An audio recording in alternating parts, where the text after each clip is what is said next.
Si la pensée de Sartre m'a non seulement fasciné et retenu, mais constitué quand j'étais jeune, je crois que c'est bien parce qu'elle proposait de la philosophie une version telle que, au moins comme je la comprenais, la philosophie ne valait pas une heure de peine si elle n'accompagnait pas, n'éclairait pas un processus quelconque d'émancipation. Et donc, dès l'origine, entre les catégories les plus abstraites de Sartre et ce que nous discutons aujourd'hui, qui est la série de ses engagements politiques, il y a eu pour moi un lien substantiel. J'ai lu sa philosophie à travers aussi cette figure pratique qu'il pensait lui-même avoir hérité des philosophes français du XVIIIe siècle. Philosophie et intervention publique indémêlables. Il disait d'ailleurs, nous ne méritons peut-être pas ces grands ancêtres, avec une modestie dont il a souvent fait preuve. Et alors, au fond, cela revenait à dire, la philosophie n'a de sens que dans la lumière ou dans la pratique ou dans l'exercice d'un engagement. Et de ce point de vue-là, Sartre a été pour moi le nom propre et en même temps le porteur d'une conception engagée de la philosophie et plus généralement d'une conception engagée de l'existence. C'est pourquoi, pour témoigner de cet héritage, je voudrais aujourd'hui parler un peu de cette notion même d'engagement, telle qu'elle court et se distribue dans les différentes étapes de la pensée sartrienne. Au fond, on pourrait dire que engagement est une figure subjective centrale de ce qu'il faut bien appeler d'une manière ou d'une autre la morale de Sartre, c'est-à-dire la dimension pratique de la détermination ou de l'éclaircie philosophique. Mais alors, qu'est-ce que c'est exactement l'engagement? Être engagé. Alors, la querelle autour de la notion même surgit entre 1945 et 1947 à propos de la littérature, à propos des tâches que Sartre prescrit à la littérature. La littérature doit être engagée. Et non seulement elle doit être engagée, mais Sartre radicalise cette vision en disant que c'est pour elle une question de vie ou de mort. On pourrait d'ailleurs étendre cela, en fin de compte, à la philosophie, voire à la pensée en général, que être engagé, c'est vraiment une question de vie ou de mort. Alors on peut lire sur ce point la conclusion de l'énorme justificatif de cette pensée qui est « qu'est-ce que la littérature ?» Rien ne nous assure que la littérature soit immortelle. Sa chance, aujourd'hui, son unique chance, c'est la chance de l'Europe, du socialisme, de la démocratie et de la paix. Il faut la jouer. Si nous la perdons, nous autres écrivains, tant pis pour nous, mais tant pis pour la société. Et un peu plus loin, si l'art d'écrire n'est certes pas protégé par les décrets immuables de la Providence, il est ce que les hommes le font, ils le choisissent en se choisissant, s'il devait se tourner en pure propagande ou en pur divertissement, la société retomberait dans la bauge de l'immédiat, c'est-à-dire dans la vie sans mémoire des hyménoptères et des gastéropodes. Bien sûr, tout cela n'est pas si important. Le monde peut fort bien se passer de littérature, mais il peut se passer de l'homme encore mieux. Alors voilà, on peut tirer de ce simple texte des caractéristiques tout à fait importantes de la notion d'engagement. Notion d'engagement qui, en définitive, vous le voyez, autorise qu'on tranche entre l'homme et l'animal. Sartre a toujours considéré que ce choix entre l'humanité et l'animalité était crucial. Vous l'avez entendu ici, si nous n'engageons pas la littérature, nous serons des escargots. Il a dit que tout anticommuniste était un chien. Et il a dit aussi que sans le communisme, l'humanité ressemblerait au destin des fourmis ou des termites. On a le choix. Alors, on peut dégager 3 points qui vont nous mettre sur la piste de ce que c'est que l'engagement à partir de ce texte. D'abord, l'engagement ne se conçoit pas sans la fixation d'un certain nombre d'objectifs historiques.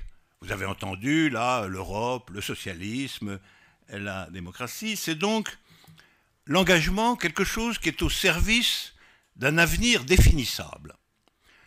Non pas certain, assuré, mais définissable en tant que possibilité. C'est son horizon. Deuxièmement, l'engagement est défini par un espace situé entre 2 bornes, tout à fait significatives. L'engagement ne doit être réductible ni à une propagande, ni à un divertissement. On pourrait dire d'ailleurs que c'est une autorité, ça, pour la pensée elle-même. Ni propagande, ni divertissement. Ce serait encore comme ces 2 bords. On peut l'entendre aussi comme, à l'époque de Sartre, ni l'Est ni l'Ouest. Ni la propagande à l'Est, ni le divertissement à l'Ouest. On peut l'entendre aussi comme ni l'un, de la propagande et de l'être, ni le multiple, de l'apparaître et du divertissement. Donc c'est une opposition très constituée et à l'intérieur de laquelle va se situer la notion d'engagement. C'est le deuxième point que je voulais dégager. Et le troisième, qui est dans le texte, mais dans la partie du texte que je n'ai pas lu, c'est que l'engagement, c'est toujours l'investissement d'un déséquilibre. C'est toujours l'investissement d'un déséquilibre, c'est-à-dire d'une rupture qui accompagne un changement positif. Ça n'est pas du tout lié à la recherche d'une harmonie ou d'une satisfaction égocentrique de l'équilibre intime. C'est au contraire la détermination successive et engagée d'un déséquilibre et d'une rupture. Donc voilà 3 points qui commencent à dessiner une caractérisation positive de l'engagement. Par ailleurs, qu'est-ce que l'engagement n'est pas? Nous l'avons déjà dit, ni l'Est, ni l'Ouest, ni propagande, ni divertissement, mais un texte tout à fait amusant sur ce point est le préambule de qu'est-ce que la littérature. Alors, entendez bien les déterminations. Si vous voulez vous engager, écrit un jeune imbécile, qu'attendez-vous pour vous inscrire au Parti communiste? Un grand écrivain qui s'engagea souvent et se dégagea plus souvent encore, mais qu'il a oublié, me dit « Les plus mauvais artistes sont les plus engagés, voyez les peintres soviétiques ». Un vieux critique se plaint doucement « Vous voulez assassiner la littérature. Le mépris des belles lettres s'étale insolemment dans votre revue. Un petit esprit m'appelle forte tête. » Ce qui est évidemment pour lui la pire injure. Un auteur qui eut de la peine à se traîner d'une guerre à l'autre, et dont le nom réveille parfois des souvenirs languissants chez les vieillards, me reproche de n'avoir pas souci de l'immortalité. Il connaît, Dieu merci, nombre d'honnêtes gens dont elle est le principal espoir. Alors, une série de négations intéressantes dans la stylistique polémique, qui est une des stylistiques très importantes de Sartre, qu'il a lui parfaitement hérité aussi du XVIIIe siècle d'ailleurs. D'abord, premièrement, elle n'est pas formalisable, la notion d'engagement. L'engagement, ça ne peut pas être prendre sa carte au Parti communiste, même si à un moment donné, on estime que c'est juste. En tant que tel, prendre sa carte au Parti communiste ne signifie nullement une figure exacte de l'engagement. Nous y reviendrons, ça veut dire que l'engagement s'accorde toujours à un processus et jamais à une institution. Deuxièmement, ce n'est pas une célébration du positif, donc ce n'est pas une propagande. C'est-à-dire, ce n'est pas l'apologie de quelque chose. Précisément parce que ça passe toujours par la création d'un déséquilibre. Et donc ça passe toujours, dira Sartre dans ce texte, par la médiation de la création d'une conscience malheureuse. C'est d'une conscience qui est obligée de transformer le monde parce qu'elle veut aussi se transformer elle-même. On voit aussi que engagement, ce n'est pas une esthétique de l'action. Ce n'est pas la recherche de l'action belle et salvatrice parce que belle, mais ce n'est pas non plus une provocation dissidente ou anarchique. Et enfin, ce n'est pas un appel à la transcendance du bien. Voilà, alors nous avons là quelques indications et quelques négations. Reste, à mon sens, que le paradoxe de cette notion est patent, et c'est de ce paradoxe que je voudrais principalement parler. L'ontologie de Sartre semble commander que la conscience soit engagée dans son essence même. Comment, dans ces conditions, l'engagement peut-il devenir une prescription? Si, d'une certaine façon, au niveau de l'être même de la conscience, l'engagement est une loi de son être. En effet, quelques maximes de Sartre doivent être ici rappelées. La conscience tient tout l'être du néant qu'elle est. Et elle ne peut donc réaliser cet être que dans la néantisation de l'en-soi, c'est-à-dire de l'objectivité extérieure. En somme, la conscience se donne son être en tant qu'objectivation d'elle-même, de son pour-soi, réalisation de ce pour-soi qu'elle est dans l'en-soi mondain. Autrement dit, que le néant puisse fonder son propre être, ce qui est véritablement l'objectivation de la conscience, que le néant puisse fonder son propre être, semble soutenu parce qu'il faudrait bien appeler un engagement ontologique radical. Et donc, toute conscience serait définie précisément par son engagement dans la figure d'être qu'elle se donne à partir de cet acte qu'est la néantisation du phénomène. Alors, le point qui vient tout de suite après cet constat que l'engagement semblerait nécessaire et non pas prescriptif, il y a que cette figure ontologique de l'engagement est le traitement d'un impossible. C'est-à-dire que l'objectivation intégrale du néant d'être qu'est la conscience est irréalisable. Elle ne peut pas se produire en tant que figure stabilisée dans l'être des phénomènes et de la conscience. Je pense que ceci est quand même à l'arrière-plan de toute une série de paradoxes extérieurs saisissables dans les différents avatars de la notion d'engagement chez Sartre. Autrement dit, il y a un jeu complexe, là, entre la prescription éthique, il faut s'engager, et le réel ontologique qui est « nous sommes engagés ». Sartre dira quelquefois « nous sommes embarqués ». On pourrait donc se livrer à une enquête minutieuse sur la différence entre engagé et embarqué, et je vous la propose comme sujet de dissertation. Mais je voudrais en venir au paradoxe extérieur. Je vais en citer 4, tous véritablement symptomaux de la difficulté de la notion d'engagement, de sa complexité immanente. Premièrement, un énoncé très connu et très simple, nous n'avons jamais été aussi libres que sous l'occupation. Alors, nous n'avons jamais été aussi libres que sous l'occupation. Vous voyez bien qu'il y a quand même une torsion dans cet énoncé, dans la mesure où être libre est au fond le seul impératif ultime de la liberté elle-même, et ça se répétera maintes fois que la liberté, pour autant qu'elle a une maxime, c'est de se réaliser comme elle-même, c'est-à-dire d'être le devoir d'être libre parce qu'on l'est. Mais ça aboutit à cette torsion qui est quand même... alors ça donne des explications, mais la maxime doit être aussi reçue dans son paradoxe. Deuxièmement, l'enfer, c'est les autres. Je prends des formules très connues. Mais l'enfer, c'est les autres, c'est aussi un énoncé extrêmement paradoxal lorsque on veut fonder une éthique de la fraternité. Il a fallu un chemin considérable, évidemment, pour passer de l'enfer chez les autres à une éthique de la fraternité. C'est ce chemin qui nous intéresse, car c'est aussi le chemin de l'engagement. Quelle figure d'engagement peut nous faire passer de l'une à l'autre de ces formules? Vous comprenez?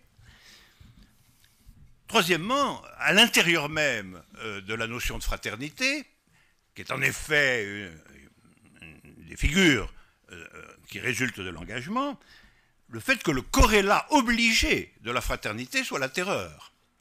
C'est-à-dire qu'en réalité, le groupe assermenté réalise une figure subjective que Sartre va désigner comme la figure de la fraternité-terreur, avec un trait d'union entre les deux.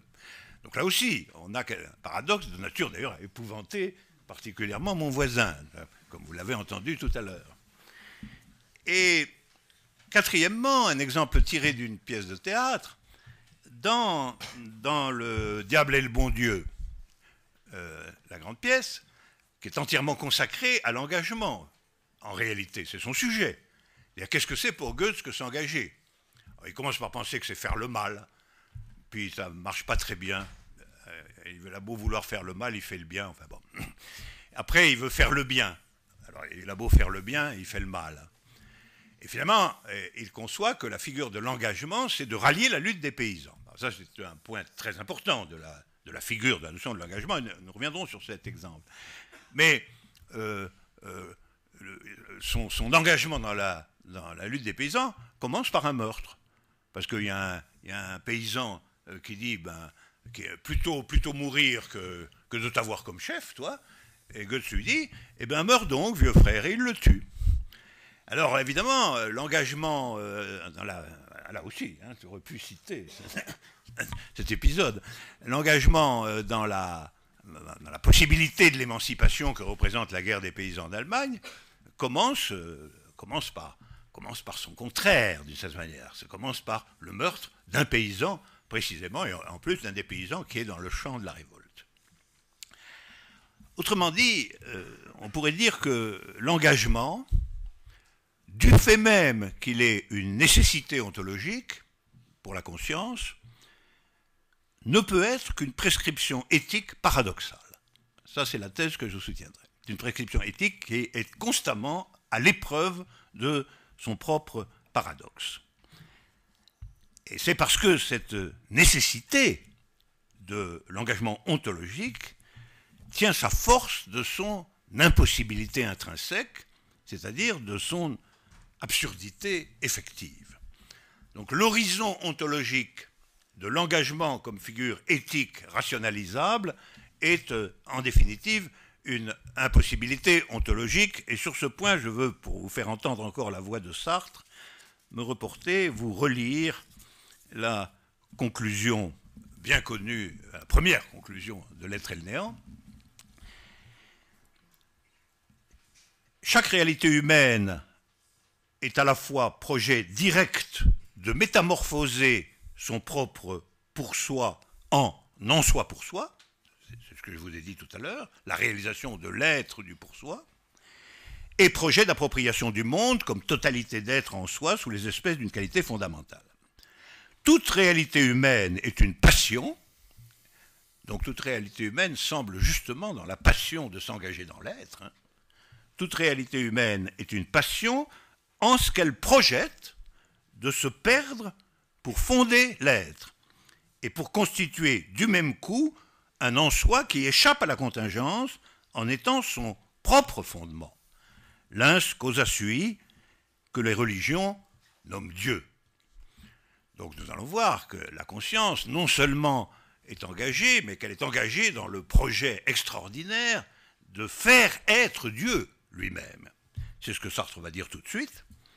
Ainsi, la passion de l'homme est-elle inverse de celle du Christ, car l'homme se perd en tant qu'homme pour que Dieu naisse. Mais l'idée de Dieu est contradictoire, et nous nous perdons en vain. L'homme est une passion inutile. Alors, voilà en train de fonder une éthique de l'engagement sur la conviction ontologique, je précise bien, que l'homme est une passion inutile. Alors évidemment, on pourrait dire, oui, d'accord, l'homme est une passion inutile, par conséquent, l'engagement, en tant qu'il se déduirait de la figure ontologique de la liberté, serait lui aussi une passion inutile. Mais on pourrait évidemment dire, eh bien, entendu, l'engagement est une passion inutile, mais précisément, l'engagement de l'engagement, ou s'engager dans l'engagement, c'est soutenir cette passion dans son inutilité même. C'est-à-dire ne pas faire de l'inutilité de cette passion une objection éthique. Si la liberté est une passion inutile, c'est en tant que passion inutile qu'elle doit se revendiquer elle-même, et l'inutilité, finalement, n'est jamais qu'un argument empirique ou pragmatique. Cette position serait, vous le voyez bien, un aristocratisme héroïque. Ce serait une théorie de l'héroïsme selon laquelle ce n'est pas parce qu'une passion est inutile, si elle est grande, qu'il faut y renoncer ou l'abdiquer. Cette tendance à l'aristocratisme héroïque existe à coup sûr chez Sartre, dans différents coins de son entreprise très complexe. Je voudrais au passage donner mon sentiment personnel, c'est que je pense que toute conception éthique qui ne fait pas une part à cette conception de l'héroïsme est une imposture. Une imposture de type juste milieu. Une imposture de type Aristote, pour nommer le principal coupable. Mais j'accepte de dire que cette part héroïque qui assume la passion d'exister jusque dans son inutilité même n'est pas le tout.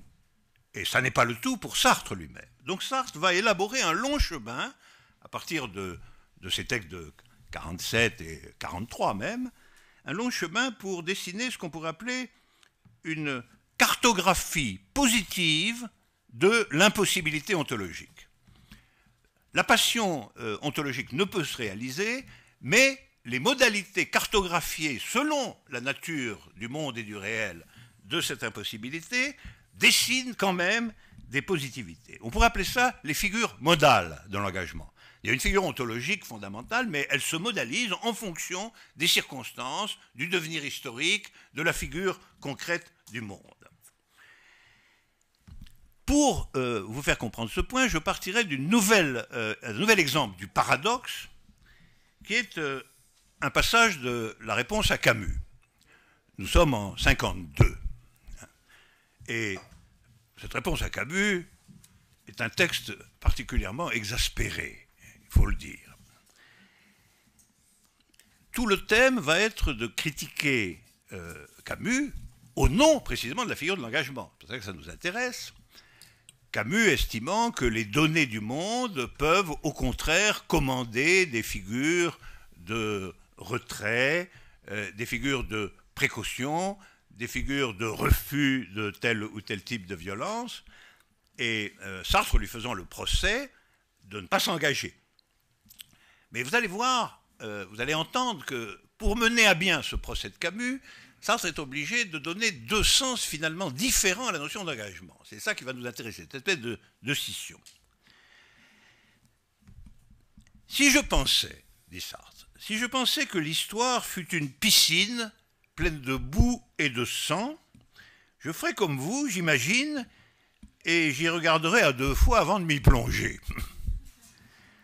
Mais supposez que j'y sois déjà. Supposez que, de mon point de vue, votre bouderie, il appelle bouderie le fait que Camus reste sur le bord de la piscine, trempe le pied et le retire. Supposez qu'il soit, supposez que, de mon point de vue, votre bouderie même soit la preuve de votre historicité.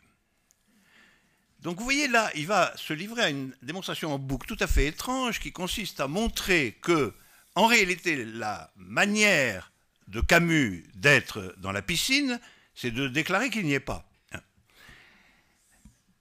Supposez qu'on vous réponde comme Marx, l'histoire ne fait rien, c'est l'homme réel et vivant qui fait tout, l'histoire n'est que l'activité de l'homme poursuivant ses propres fins. Alors si c'est vrai, comme Sartre, celui qui croit s'éloigner d'elle, de l'histoire, cessera de partager les fins de ses contemporains et ne sera sensible qu'à l'absurdité des agitations humaines. Mais s'il déclame contre elle, il rentrera par là même et contre son gré dans le cycle historique, car il fournira, sans le vouloir, à celui des deux camps qui se tient sur la défensive idéologique, c'est-à-dire dont la culture agonise, des arguments propres à décourager l'autre. Alors, qu'est-ce que Sartre nous raconte dans cette affaire? En apparence, nous avons au départ une critique du désengagement historique de Camus en tant que Camus se tiendrait sur le bord de la piscine. Mais en fait, cette critique de son désengagement devient, vous le voyez, au fil du texte, la critique de son engagement en réalité. De l'engagement que son désengagement représente à l'intérieur du monde, ce qui prouve que engagement a deux sens. Il y a l'intériorité à l'histoire, mais en réalité, cette intériorité à l'histoire n'est qu'une figure de l'engagement ontologique, et donc elle est inéluctable et nécessaire, même si l'histoire est une piscine pleine de sang et de boue, eh ben on est dedans, on patauge avec tout le monde. Donc ça, c'est un engagement au sens ontologique, mais vous voyez qu'il est lié à la nécessité.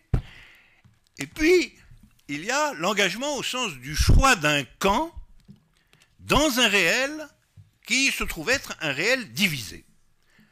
Donc, on a l'histoire comme massivité à l'intérieur de laquelle on est engagé, on est embarqué, reprenez le premier mot, de façon nécessaire.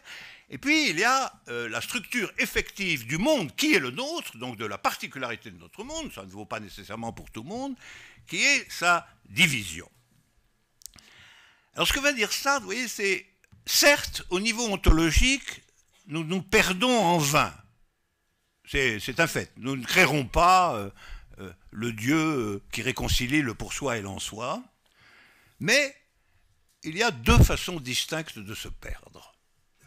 C'est cela qui va constituer le territoire de l'éthique dans son écart avec l'ontologie. Il y a deux façons distinctes de se perdre parce que la division est une loi de l'histoire de notre monde.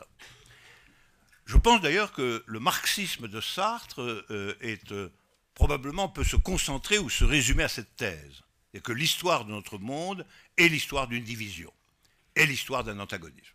Finalement, la première phrase du manifeste du Parti communiste de Marx. L'histoire des hommes, c'est l'histoire du conflit. Et donc, le monde est divisé.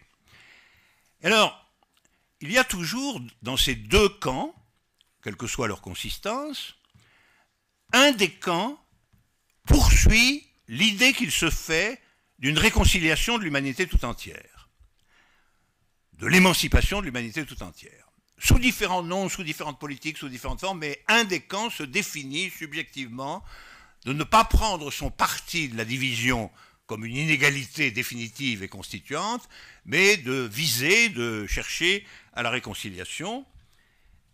Au fond, ce camp dit il faut maintenir que l'homme est là et se perd pour que Dieu naisse. Simplement, le nom de ce Dieu sera communisme, par exemple. Et c'est bien pour que cela naisse que l'homme est astreint à se perdre. Et il ne faudra pas conclure à l'inutilité de cette vision pour rallier le camp de la conservation. C'est-à-dire l'autre camp, c'est celui qui dit le monde doit être préservé dans sa figure de nécessité, qui est précisément celle de l'inégalité constitutive. D'où dans le même texte, ceci que je vous lis parce que c'est vraiment très frappant, l'homme se fait historique, Sartre y parle, l'homme se fait historique pour poursuivre l'éternel et découvre des valeurs universelles dans l'action concrète qu'il mène en vue d'un résultat particulier. Vous voyez, nous avons là, au fond, l'homme se fait historique pour poursuivre l'éternel, une autre version de l'homme se perd pour que Dieu naisse. C'est la même chose, sauf que c'est dans l'écart entre le registre ontologique de la vanité de la perte, de son inutilité, et le registre éthique où, au contraire, il y a une utilité qui surgit parce que, précisément, il y a deux manières différentes de se perdre et qu'elles sont hiérarchisées au regard de ce qu'est l'humanité tout entière. Donc toute l'entreprise de Sartre, à mon avis, va être ensuite, à partir de ces années-là, d'organiser le déploiement conceptuel de cette dualité qui est aussi une circularité. S'engager de telle sorte que dans l'immanence au particulier advienne l'universel. Que de l'historicité s'avère des moments d'éternité. Et le faire, cependant, de telle sorte que ceci se fasse en poursuivant des buts particuliers et donc dans des luttes effectives et concrètes. Alors, je n'ai pas du tout le temps, là, de suivre le détail de cette construction ultérieure, dont d'ailleurs l'exposé de tout à l'heure a donné des catégories majeures, mais je le résumerai ainsi.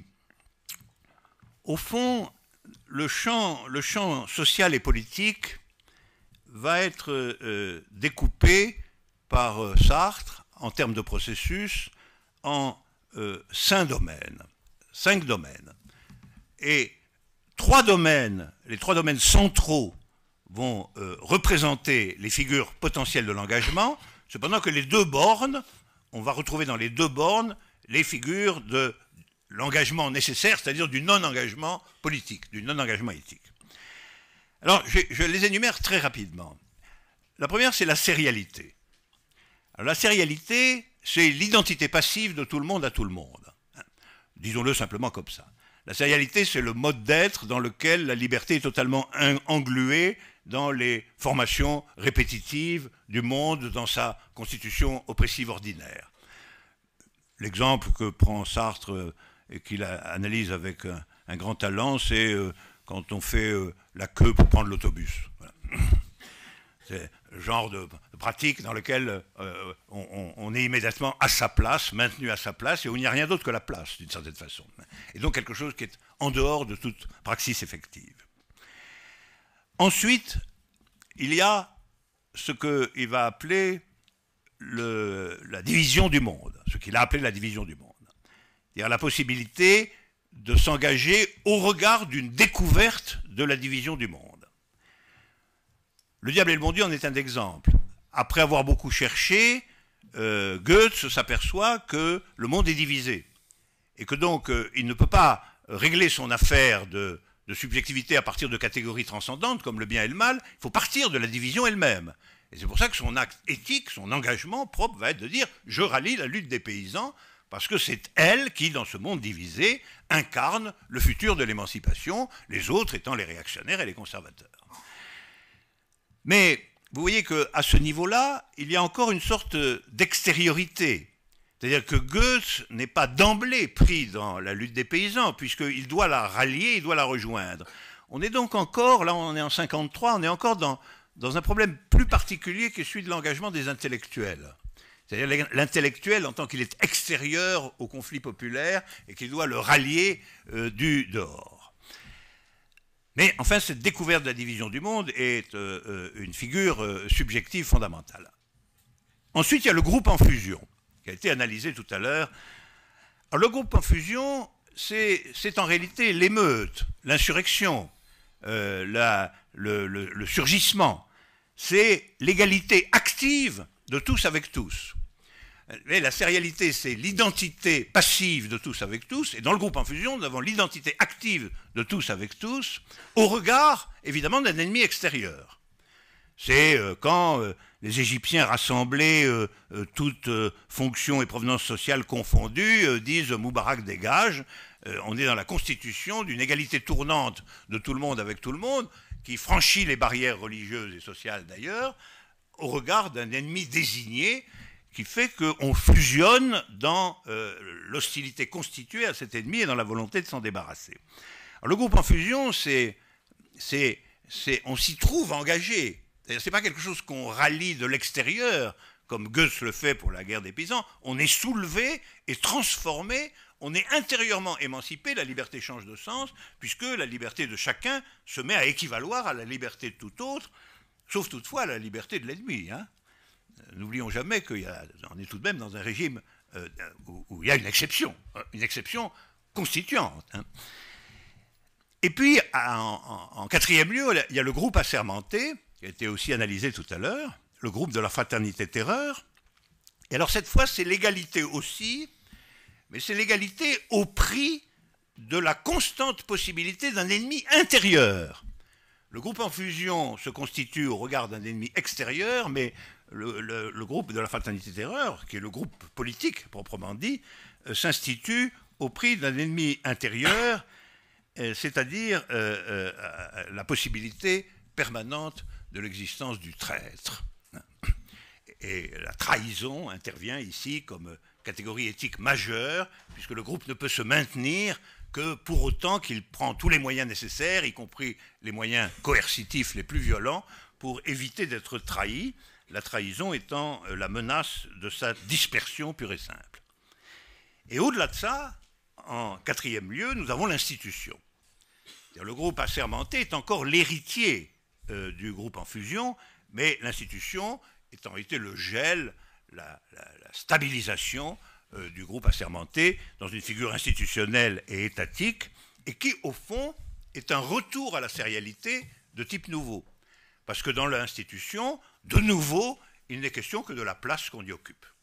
Donc on va se retrouver au niveau de la sérialité primitive après les exceptions que l'on a parcourues. Donc finalement, vous voyez, on pourrait dire que dans tout ça, l'engagement a trois formes.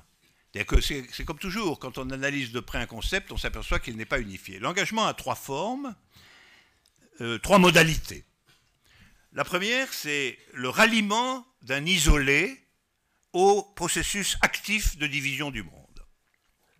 C'est d'ailleurs peut-être cet aspect-là qui a été le plus popularisé, c'est-à-dire le débat parmi les intellectuels sur que signifie de s'engager et, dans l'époque considérée, que signifie de rallier la classe ouvrière, enfin de rallier les intérêts de la classe ouvrière, autrement que comme le proposait le jeune imbécile de tout à l'heure, et autrement qu'en prenant sa carte. Qu'est-ce que c'est de le rejoindre réellement, hein? Donc ça, c'est le ralliement d'un isolé au processus actif, c'est la première figure d'engagement, c'est-à-dire se mettre du bon côté de la division du monde, comment arriver pratiquement à rallier le bon côté de la division du monde. La deuxième modalité de l'engagement, c'est la fusion collective. Alors la fusion collective, c'est le mouvement, l'émeute, qui est identification partagée de l'ennemi, et qui est une liberté active circulant dans tout le corps collectif, et qui en effet, je le rappelle ici, comme ça a été très bien dit tout à l'heure, crée la possibilité d'un changement du monde, qui est événementiel. Et ça, c'est une figure d'engagement qui est un engagement défini, localisé, circonstanciel, mais en même temps événementiel, donc producteur de possibilités. Et puis, la troisième figure d'engagement, qui est celle qui correspond au groupe assermenté, c'est l'action organisée. C'est l'action organisée qui cherche à être fidèle aux leçons du groupe en fusion, qui cherche à maintenir vivantes les leçons du groupe en fusion, mais qui ne le peut qu'au prix d'un maintien de sa propre durée, de faire durer ce qui en réalité ne dure pas, hein, d'installer dans la durée ce qui n'est que circonstanciel. Et alors, évidemment, c'est au prix d'une construction de durée menacée, précaire, qui se heurte à son propre fondement, et qui se heurte à la liberté de chaque conscience. Tous les membres de l'organisation sont finalement aussi des consciences libres. Elles ont été soulevées collectivement le temps de la fusion, mais quand vient le temps du groupe assermenté, c'est plus la même histoire. Et donc on peut toujours soupçonner que n'importe qui va reprendre sa liberté, puisque c'est elle qui le constitue pour être là. Mais elle le constitue aussi éventuellement pour ne plus être là. D'où le fait que tout le monde est suspect. Voilà. Et que le groupe vit dans la terreur de ce que son anéantissement soit provoqué par ceux qu'il soupçonne de pouvoir être des traîtres. Mais comme vous voyez, virtuellement, c'est un peu tout le monde qui est soupçonnable, parce qu'on est soupçonné à cause du caractère ontologique de la liberté. Et le caractère ontologique de la liberté, c'est-à-dire de l'engagement de soi-même pour se faire soi-même, peut parfaitement entrer à un moment donné en contradiction avec l'engagement éthique qui est la fidélité assermentée au groupe en question. Et donc, évidemment, le groupe assermenté se méfie de ceux-là même qui le constituent. de cela même sur le socle duquel il s'est constitué. Et alors, ces trois formes de l'engagement sont encadrées par deux formes qui structurent ce qu'on pourrait appeler le non-engagement, c'est-à-dire la passivité, la sérialité d'un côté, et d'autre part, l'engagement dans le conservatisme institutionnel. Donc on peut dire que finalement, la liberté de l'engagement a deux adversaires intimes et intérieurs. C'est celui qui occupe sa place parce qu'elle lui a été prescrite, et celui qui n'a pas d'autre désir que d'occuper une place. Ce sont ces deux-là qui, d'une certaine façon, aux deux extrémités du champ, obnubilent la liberté. Alors voilà, je vais finir. Évidemment, la réalité, c'est l'enchevêtrement de ces trois figures que j'ai ici distinguées. Et finalement, il en résulte que c'est la leçon que j'en retiens moi-même dans les temps qui courent, puisqu'on est dans l'héritage. L'histoire, c'est l'histoire de l'enchevêtrement entre l'ontologie et l'éthique, finalement. C'est l'histoire de l'enchevêtrement entre la liberté comme engagement vain et fondamental, qui veut se conserver elle-même, et la liberté comme figure qui prend position dans la division du monde. Alors, finalement, la leçon de ça, c'est que comme la liberté éthique du groupe est extraordinairement fragile et précaire, il en résulte que l'histoire, en tant qu'histoire de la liberté, en ce sens-là, est aussi l'histoire apparente de ses échecs. Et il y a, sous-jacent à tout cela, un côté inéluctable de l'échec qui précisément ne doit pas être pris comme une objection. C'est là l'ultime figure éthique. Dans la critique de la raison éthique, on trouve le passage suivant. L'unité pratique des groupes exige tout ensemble et rend impossible leur unité ontologique. L'unité pratique des groupes exige et rend impossible leur unité ontologique. Ainsi, le groupe se fait pour faire et se défait en se faisant. Voilà. Alors l'engagement, c'est ça qui, je pense, est sa maxime ultime. L'engagement, c'est de ne pas tenir l'échec pour une raison acceptable de désengagement. Et au rebours, de ne pas non plus envisager la réussite comme une condition obligatoire de l'engagement. Si bien qu'on pourrait dire, et je conclurai là-dessus, que Sartre a fourni un gigantesque cadre ontologique, éthique, conceptuel et d'engagement personnel aussi, à la maxime bien connue, il n'est pas nécessaire d'espérer pour entreprendre, ni de réussir pour persévérer, et c'est bien ce que je pense.